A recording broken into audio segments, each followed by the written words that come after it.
Aujourd'hui, on voit 7 termes importants à connaître dans la vidéo numérique. Salut à tous, salut à toi. Petite vidéo glossaire. Aujourd'hui, on va voir 7 mots, 7 termes qu'il est important de connaître dans tout ce qui est vidéo numérique et donc dans l'audiovisuel. Alors, j'en ai choisi 7 parce que 7 c'est un chiffre sympa, mais j'aurais pu en faire plus et peut-être que je ferai d'autres vidéos sur le sujet. D'ailleurs, les termes que je vais vous exprimer, pour certains, ils vont aussi être importants à connaître en photo. Premier terme, c'est le pixel. Un pixel, qu'est-ce que c'est? En fait, c'est l'unité la plus petite de ton image. La plupart des pixels sont carrés, mais certains peuvent quand même être rectangulaires. Le ratio, ou le DAR en anglais, qui est le Display Aspect Ratio, c'est la forme de ton image entre la hauteur et la largeur. Alors là, on est par exemple en 1,77, qui est l'équivalent du 16/9, mais il y a aussi le 1,33. Qui est le 4 tiers qui était l'ancien ratio de définition télé. Il y a également le 2,35 ou encore un petit peu moins marqué le 2,35 qui est le cinescope. Il y a aussi, et ça c'est le ratio qu'on utilise quand on dit 4K, 2K, 6K, 8K, c'est le ratio 17/9 qui correspond au 1,89. Comme vous avez compris pour les ratios, plus on est large, plus on sera dans un format dit cinéma. Et le format classique, c'est celui dans lequel vous regardez cette vidéo, à savoir le 1,77, le 16/9. Quatrième terme, le signal vidéo.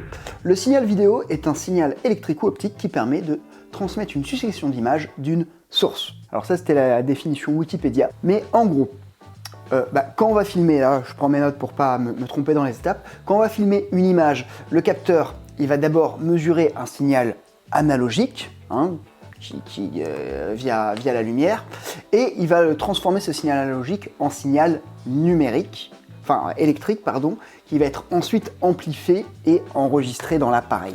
Mais en gros, ce qu'il faut retenir avec le signal vidéo, qui transporte l'information des images, c'est que ce signal, il peut être redirigé, repiqué.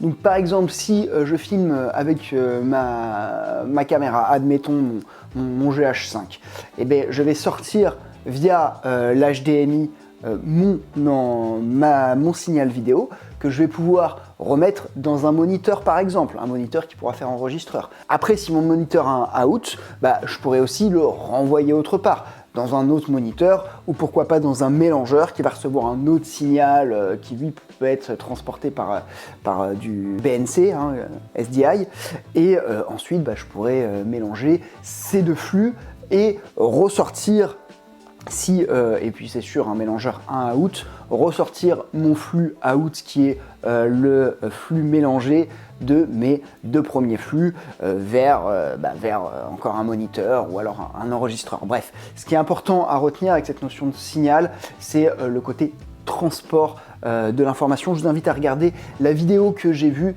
sur les bases de la régie. Normalement, si la personne qui gère ça fait bien son taf, il y a un petit i qui est censé apparaître en haut. Le nombre de bits.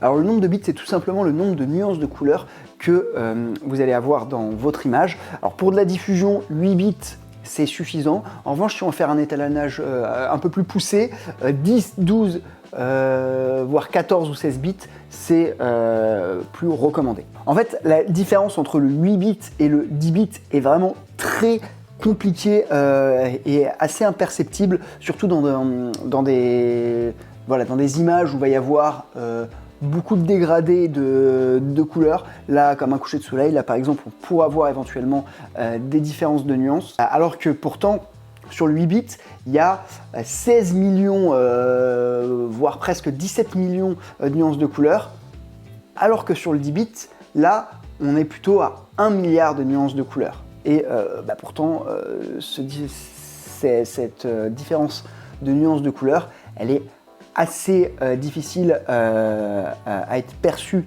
par notre œil, sauf, encore une fois, je l'ai dit, dans des endroits où il y aura un fort dégradé. En revanche, pour l'étalonnage, c'est là qu'elle va faire toute la différence. Cinquième terme, la définition. La définition, c'est tout simplement le nombre de pixels qu'il y a dans votre image et elle est exprimée en multipliant la hauteur par la largeur. Donc là, typiquement, si on veut filmer en Full HD, donc en 1920 par 1080 qui a un ratio, combien? 1,77 et ben, on multiplie 1900 par 1080 et on aura notre nombre de pixels.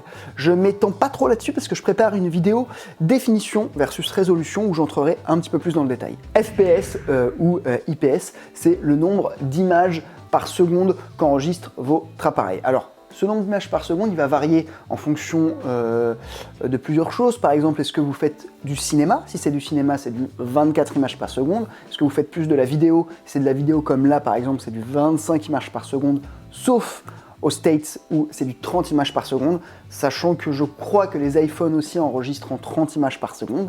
Et aussi grande question, est-ce que vous voulez faire du ralenti? Et si vous voulez faire du ralenti, il faudra filmer à un nombre d'images par seconde qui est plus important, donc au minimum x2, c'est-à-dire au minimum 50 fps pour la vidéo en Europe. Mais si on veut des ralentis beaucoup plus smooth, voilà, on peut monter du 100 images par seconde, du 120 images par seconde. Plus il y a un nombre d'images par seconde important, plus votre ralenti sera qualitatif visuellement, parce que vous pouvez toujours ralentir une image qui est enregistrée à 25 images par seconde, mais ça sera caca. Alors que si vous enregistrez une image à 50 images par seconde et que vous mettez un ralenti x2, là, le ralenti sera quand même plus qualitatif. Dernier terme, le codec.